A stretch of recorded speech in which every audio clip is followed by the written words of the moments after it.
Gustong paimbestigahan ng dalawang mambabata sa NBI si dating Pangulong Rodrigo Duterte dahil sa isang masamang biro. Ang detalye sa agenda report ni Zandro Ochona.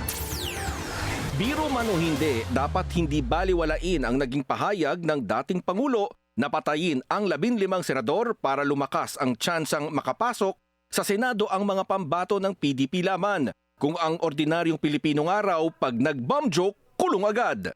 Let's draw the line when can we actually accept things as joke or as a mere as a simple ordinary rhetoric from that of a statement that actually causes harm to individual lives. Dapat daw itong silipin ng NBI ayon kay Congressman Zia Adyong. It's about time that the law enforcement agencies to take seriously about this kind of rhetorics, diba?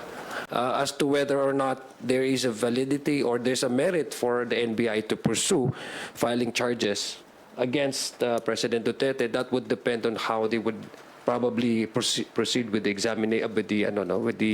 investigation. Sang-ayon dito ang isa pang mambabatas. Normal na po ba ito sa lipunan natin? Katanggap-tanggap na po ba ang mga ganitong mga binibitaw ng mga salita?